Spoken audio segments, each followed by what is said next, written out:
DJ745 here for worldofreggae.com with the band that's sitting beside me, Earthkry. It gives me great pleasure to welcome you to Europe for the very first time, Aldane. Blessed love, respect, and honor. It's a privilege to be here. It's good to be here, first time in Europe. Very, very exciting, Nice. Yeah, man, give thanks, it's like a dream come true, Yeah, blessed love. We've been praying for this and we're glad to be here. Yes, man. Yes, So we last linked up probably 18 months ago at your headquarters just off Hope Road in Kingston, Jamaica. We were talking about Europe and we're finally here. It must be a great feeling. You've just finished your debut performance on the festival scene at Reggae Jam last night. Talk to the people of World of Reggae about that performance from your perspectives. Well, to tell you the truth, I was nervous because all of us are nervous because we have never played in front of such a huge crowd. Plus, it's Europe, roots reggae is big, so we really wanted to make a good impression. And so it was nerve-wracking, but, when I see the people dancing and respond and come off stage and everybody was saying they love it, they love the sound, they never heard of us, and it was a great feeling knowing that it's the first time people seeing us here and hearing us, and so it was great, man. And as I said 18 months ago, we talked about this, and it's this continuous working and sacrifice, and give thanks to people like, as I said, you and Danny and everybody who helped put our thing out there to let people see what we're all about. Hope for the next 3-4 years, 3, 4, 5 years, our name will be more popular in Europe, As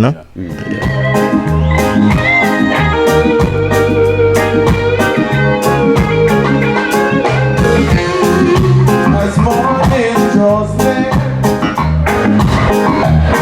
I rise and say my prayer. Little piece of bread to I know, little tea to wash it down. It's my daily tribulation, even though I'm not working now. I work so hard to make ends meet. With one shoe and one shoe to my feet. I mean, it's interesting how you say that you were quite nervous, but it didn't really show from watching you from the crowd. Believe me, it just seemed like a really, really polished performance. And I guess that you've been putting in quite a lot of months in rehearsals, and obviously you've just come in from the big tour in the United States as well. Yeah. I mean, we know what to play now. We know what to play, but it's just so many things going through it. One if the people liking it, one if we're going to make no mistake. It's just so many things going through it. But there was a point, probably about in the third song now. You just let go, and just perform. One of the things we're doing is for, all of the people in back home, Nambo, who passed on, all the people who support us over the years, So, when we think about that, then I kind of get rid of the nervousness. But yeah, it was alright, man. I mean, looking back at the performance last night, you covered some of the material from the first EP, but of course you covered quite a lot of material from the brand new album Survival as well. Was that intentional, Aldane? Yeah, man, that was quite intentional, and the idea is to promote the new album. We want people to go out there and get the album, because as we say, we believe the album has been a fiery project from day one. Even before the release, we've been saying, yeah, man, this album is the album. So we wanted people to hear the new stuff and be like, all right, we should probably go out and get the album, because this tour is meant to promote the album. So it was intentional. And obviously, whilst you're in the United States, you're performing at quite a lot of dates. Are there any particular songs from the new album Survival that you feel that the crowd really gravitated towards? Philosophy, is one, because even last night, the first night in Leipzig, Kaya Bar, we had to, after the set was finished and we're done, ready for go, pack up and go, so people start request Philosophy again. They say, play Philosophy one more time, so we just plug in again and play it one more time. I cut. So I'd say Philosophy get a pretty wonderful reception from the massive. And which one? Yeah, Wildfire too. Wildfire. Them love the big up to Kyle Rising. What's the name of the band? Sensi Trails. Yeah, that's one of his favorite songs back in the US. Wildfire, he loves that song. So Wildfire and I guess Philosophy would be two of the songs that people like really are into, and Keep Dreaming, because your family seem to love Keep Dreaming. Yeah, for real. And Gardy also mentioned to me that she like Keep Dreaming. So there are a few songs that people gravitate to. If you check it, you have a series of different people that gravitate to different songs. A lot that gravitate to the Roots percussionist Hector Lewis. Him love Wildfire too. Yeah. The harmonies are stuff like that remind him of when we were in Nexus Performing Arts Company together. So him say that bring him back to those times. That's the conversation he was having with me. So then you have people like him that like that song, and then Keep Dreaming, and then Philosophy. Everybody have different favorites.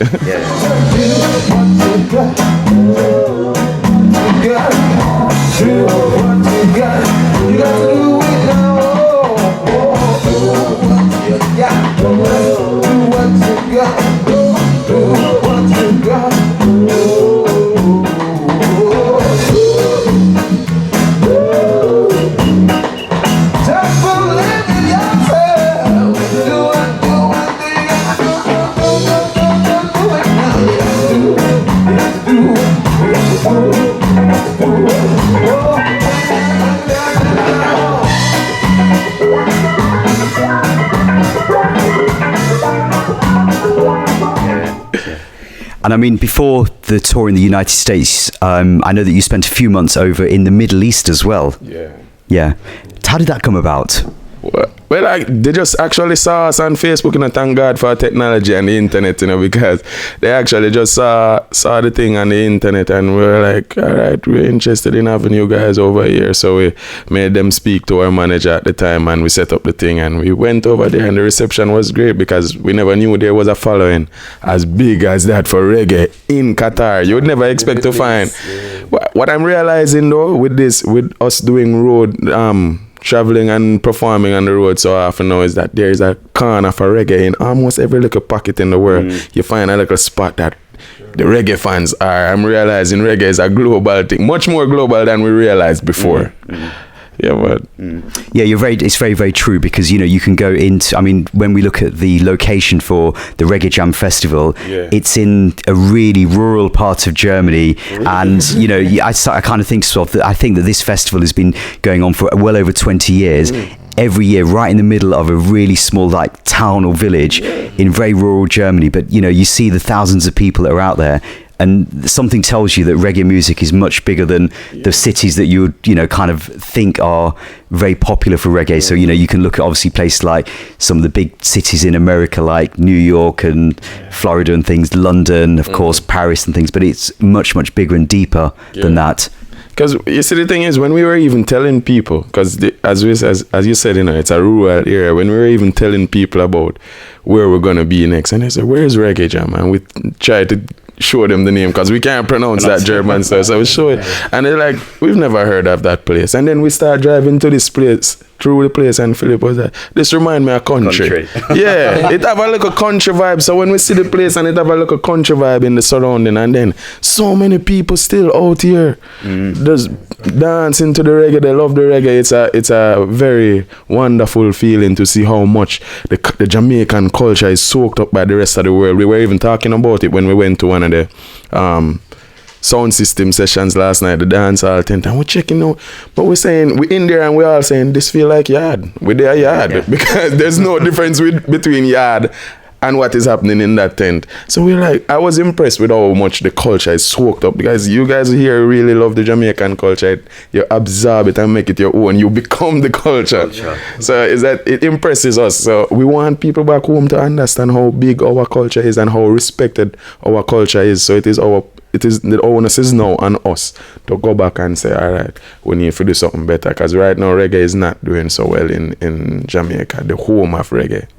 It's doing better here than it is back home, unfortunately.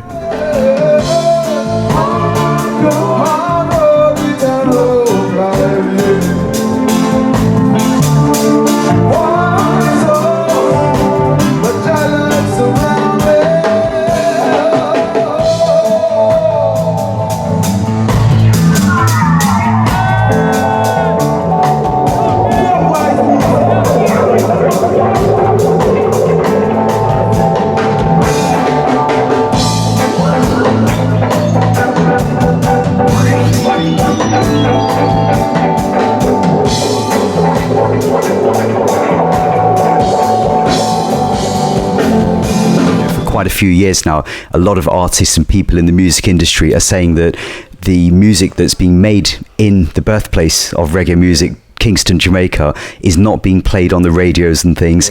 There's not so many dances taking place as well. Whereas, you know, as you said, you just fly out of Jamaica and you can go to pretty much any part of the world where the culture is being absorbed so much. Why do you think that is? You know, it's a hard thing for really give a one answer for, but my best answer would be Jamaicans really don't realize how great we are, the product that we have is, and the rest of the world somehow seems to understand the greatness of Jamaican reggae music, Jamaican culture. They understand it more than us and they appreciate it more than us. Bob said, you know, a good man is never honored in him country, you know. So until the rest of the world honor you, then the rest of Jamaica will follow. It's sad to say, but I saw it go the truth.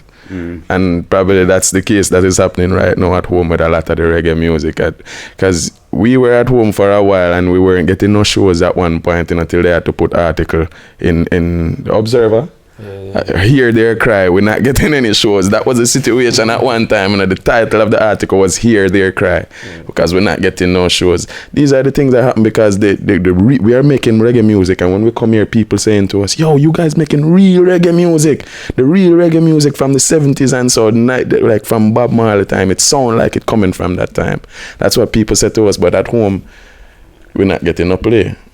Hardly getting any play. You have a few people like Best FM and Uncle Mikey from down now, from Cool FM, and you know, you have a few people we play the thing them and 93. Yeah. You understand? I think one of the thing is there's not in Jamaica. I realize there's not really a proper functioning music industry. So we have regulations and certain structure. You know, everything somebody can buy out or something, you know, the DJs becoming producers, and then their stuff alone getting paid. Then a man can pay 300,000 for film stuff alone to get paid, and by the time that DJ time up, nobody else music don't get played. And so there's a lot of things, a lot of parts need to be fixed, and also in the school system where I think from very small age we have to make our children realize how important our culture is. You understand? Because I don't think it's not mandatory for us to really know music history of Jamaica. I think it should be mandatory in the schools. And who is Peter Tosh, who is Bonnie Whaler, who is Burning Spirit? Because a lot of students I usually teach don't know who's that. Right. You understand? Okay. And that shouldn't be an next. But you can find a youth from Netherlands who's 14 who can tell who play and the upset the full band. history, yeah. Who play guitar and Satamasa Ghana, they can tell her that, and a lot of us walk home. And as I said, we are in Qatar, we're in Europe, we go US. People just love our music, love our culture. But back home, you know, and it's the same thing with media. For example, this is the second time you guys interviewing us. It's hard to get the media to give us a minute of the day. We've been trying. You understand?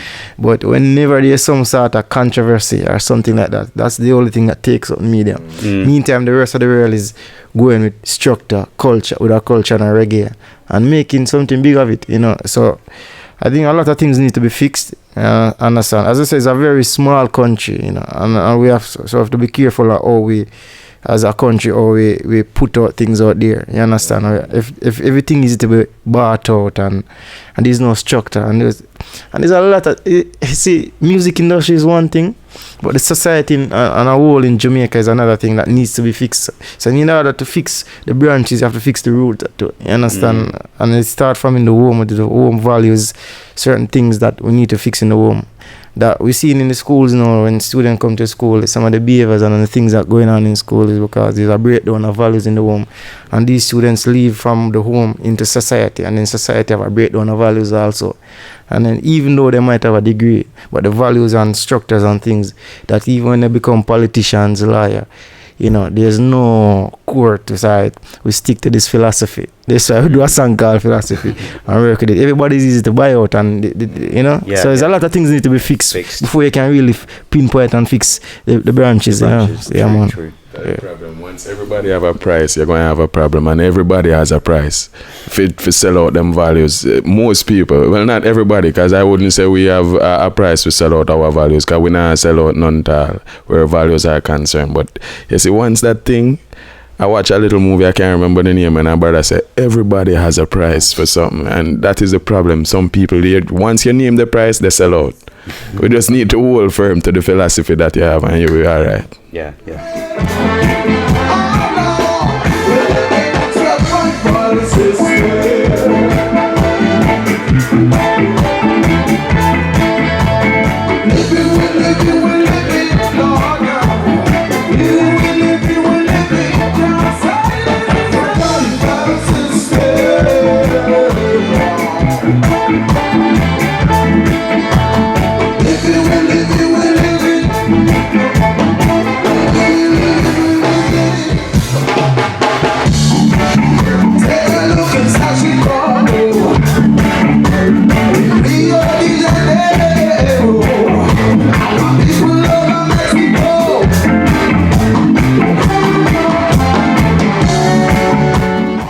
So, looking forwards now, we've had the release of the debut album on the 30th of June 2017, Survival. What a fine album that is. I mean, for a debut album, I've said this time and time again on social media and on my shows as well, it sounds like a really polished album for a debut album. Yeah, I mean, yeah, we have so much songs, and it's not hard for us to compose songs, because if you write from experience, then yeah, it become more natural, more than try to think about things they're going right. Well, you just write from experiences, write from what you see in your communities, other people's experiences, and just find interesting ways of saying it and write it. And then the composition of the music, what is your sound? You don't want to sound like everybody else. You don't want to sound like a producer that's build on rhythm and you just jump on it. You want to have a sound, a certain style, and at the same time maintaining the roots, that sound that the world love. When you go in Qatar, if you should play a certain reggae that we hear on the radio now, they're not going to regard it as reggae. Okay. Yeah, because they know reggae has a certain sound. That's the reason why they invited us over there, because of that sound. So we try to maintain that roots at the same time. But the album itself is really written from experiences, and really is like a book. It's like a story as guiding to people in surviving every day. In regards to your race, religion, class, sex, whatever, everybody can listen and find something to relate to. And I would say survival is not necessarily always about war. It can be depression. It can be a girl going through abuse. It can be, it is different tracks for everybody. At the same time, motivating people and things. So, and the music is a true reflection of our soul. It's not trying to be somebody else. And we're glad that people like it. So yeah. When I look at the album, you cover so many different themes, and it's almost like you said, that there's going to be a song that's there for anybody that's out there listening, and they can sort of adapt that song and put it into their own sort of lifestyle as well. Let's talk about the song Philosophy, and that was the lead single that was kind of like premiered before the release of the album, and it kind of gave the people a taster of what's to come on the album. Talk to the people about Philosophy. Well, Philosophy song is really calling on people to implement structures and values and systems in your life that will guide you to where you want to be, and everybody want to be stable, okay, in regards of, where you're from, you understand? Everybody wants to be okay. Everybody wants to achieve, but I don't think that a lot of us apply certain philosophies from an early stage. So it's basically planting certain seeds now, you understand? And so if you are looking at a broader perspective in life, for example, our country in Jamaica, what philosophy are we going to implement in our schools, in the system, So 30, 40 years from now, what kind of society will we have? Or what kind of philosophy will you have in your home? So your children can grow up to be what? What seeds are we planting for our great grand who we may never meet, but they are coming to live on this earth. You understand? So we have to really set philosophy. So the song is really about setting certain core and certain values, and so you have to work to get there. And when you're working to get there, you have to have structure and values and discipline and a pattern. And a show like Real Reggae have a pattern of the work off to get over a certain from when Danny start out to being where it's at now. It has to be some kind of structure, right? Yeah. And getting there. You know what I mean? So it's just basically what the song is saying. True. Definitely, yeah. And then when I look at a song like, for example, Move On, that kind of has an influence of yesteryear, you know, the roots rock reggae. It's got that influence of The Great Sun Is Shining. How was that song put together? Yeah, you know, that song, it happened interestingly, you know, because the way it happened is for this particular song, the lyrics actually came to me first. Move On was actually written. I think that was written when we were on tour last year in New York. I will tell you, it's just the experiences that we're going through, and you know, experiences where the song them from. So it's about keeping pressing on, because you're on tour and you find it, we were on tour last year and it was a feeling of you finally get to do it and you still have a lot of these pressures going on against you, but you have to encourage yourself to move on. I was sitting in Philip's aunt living room in New York. Auntie Vanny, big up yourself. We sit down in an Auntie Vanny living room and a pencil out, move on. And then we get back to Jamaica, I'm like, all right, I have to do something about this, you know, a demo bill and whatever. And we just record after. We just record afterwards. The whole idea was to just inspire the massive to move on. As Philip said earlier, you know, the song's written from experience, and that's why it feels, the album feels the way it does, because everything is about experience. It's true. It's real, you know. So it don't take much really compose and create these things. It's the same thing. That line in Keep Dreaming says, bring only your guitar and book, some experiences to write a hook, you know. That's what I talk about. The experiences where you live, you use them to create your music, and that is how Move On was created, just the experience of life. And we just write it, and then everybody go to studio and record it. Now, in terms of the studios, you recorded the album mainly between 3 studios, is that right? Yeah. 3 studios. We recorded Todd's Recordings, big up yourself. We did some of the things at Harry J Studio and Harry Oat. Living room. That's good to know, because I know that obviously we know of Tad's Records, obviously Harry J's, and the Irie Ute Studio. That was like a name that I wasn't familiar with. So, okay, Irie Ute Studio. Yeah. Let me tell you the story. You know, when people say Earthkry, you know, it's not just somebody come and put some bag of money behind this thing and put it. It's all organic stuff. Right. Work. We just come on together, because I have an interface, I have a laptop, I have Pro Tools, buy a little mic, you know, I have a little foam thing. Yeah, you know, I would just look in my living room is very hot. So sometimes you want to see the 4 of us in there without the shirt or sweat or sing, and we get the part them and just. But you know, at the end of the day, this is why the music is so close to our heart, because we know where it's coming from. So a lot of time when you hear it playing on the radio or see it around the world playing, it's pity some people don't know where these songs are coming from. Yeah. So it's really, I mean, we enjoy it, you know what I mean? We don't have the luxury of recording in fancy studios. I have the financial power now to do certain things that we want. We even like the horns on the album on something. We brought the interface because RJ is now closed, but the room was available to us, the empty room, you know, which is where they used to record. And we went there and I set up the interface, the microphone. I used some SM58 microphones, some cheap microphones. But they're dynamic microphones, and then we put the 3 hands on them. And I never have a headphone amplifier, so everybody can get their own mix. So we'd have to use the big speaker, but turn it down low. But because it's in sync with the thing, so you only hear the difference. So we have to find creative ways of doing it. Yeah, and the percussions were recorded, you know, we just come and set up the mic. And so when people hear the recording, you know, it's, you know, we 30, 40 years from now, you know, I mean, a lot of people don't know, but at the end of the day, is the message is there and the music is there. Living room and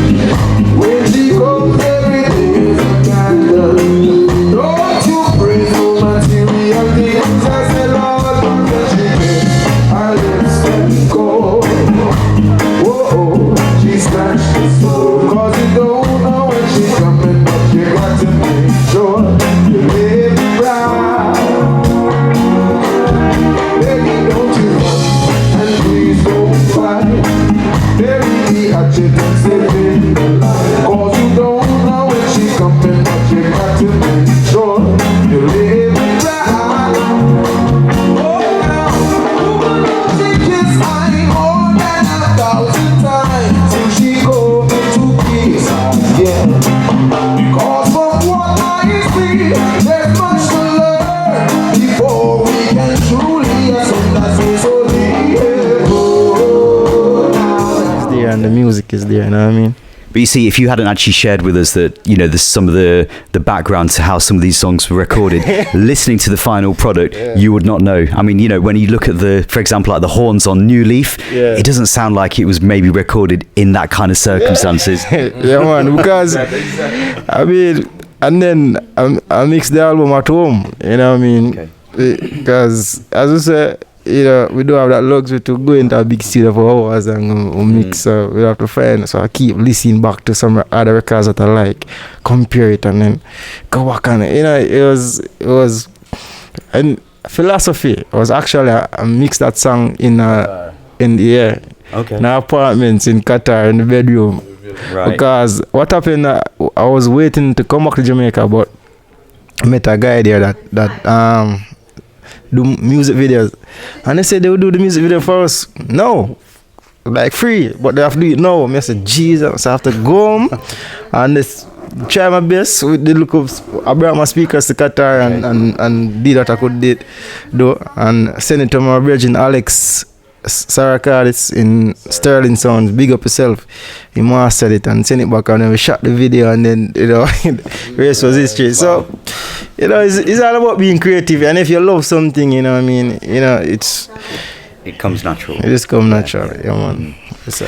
So outside of the four of you who are the core members of Earthkry, I know that you brought in quite a few other musicians as well, including the late Namba Robinson as well. What was it like working with Namba Robinson? No, I'll tell you what happened. Okay. The night before, we were supposed to record the Wednesday with Namba, Right. and he died the night before. Okay.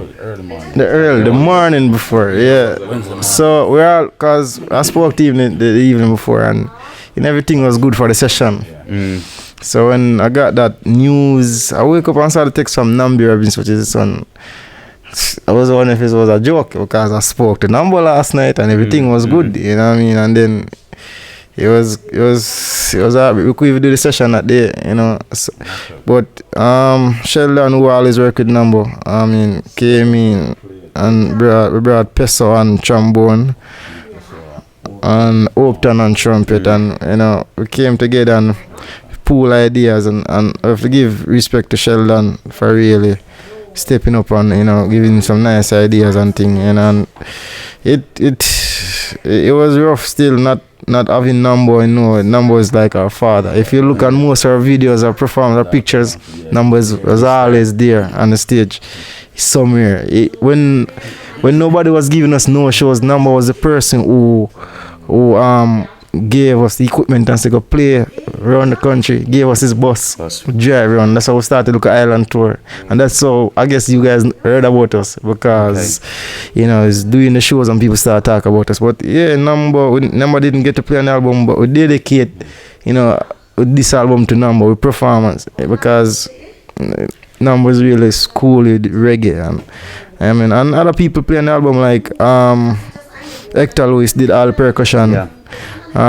Guitars, you have Dwayne Livingston, wicked musician. Dwayne Livingston, big up yourself.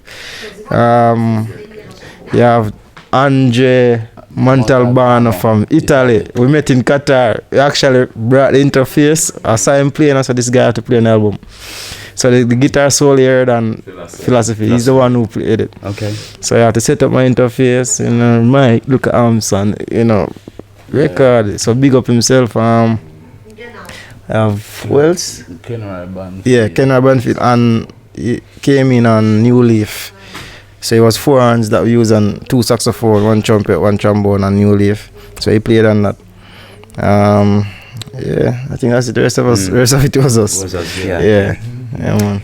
Are there any plans to record any more videos for any of the other songs on the album? Is there anything in the pipeline? Any song that you're thinking towards? Specifically, well, I wouldn't want to say what song specifically right now, because we're still in the process of deciding. But there's definitely going to be another video. We're going to be keep releasing content for the rest of the year. Content is important. You gotta keep feeding the people content. So there's a video coming, and look for projects coming from Earthkry too, just to say the least. Okay. So look for put your ear out there, because there will be projects and there will be another video coming, just to say that. Yeah, man. can look out for the tour vlog. We recorded every show, the journey, through the streets here in Europe, So you can look out for the tour vlog. You can look out for music videos. There's a lot of things. Live studio videos. You can look out for a lot of stuff. If you just want to keep feeding people with new content, but maintaining that sound, that roots. You know what I mean? Yeah.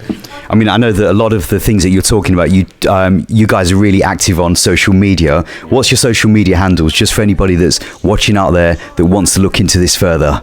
You can check us out at earthkrymusic.com. That's our website. And you can follow us on Facebook, which is just Earthkry, EARTHKRY, the one word. Same thing for Instagram. So Facebook, Instagram, YouTube, our webpage. It's all at Earthkry. Twitter. So it's all Earthkry, EARTHKRY. You'll find our stuff on the internet just like that. And the music is on Amazon and iTunes and all the different music distribution. Everything that distribute music, just check it out and you'll find the stuff there. So, and the album is there, ready for you to go and get your copy. So go get yourself a copy right away. Well, Earthkry, I want to give thanks once again for this reasoning today, and we wish you every success with the rest of the European tour as well. Final question: UK 2018. Looking forward to that.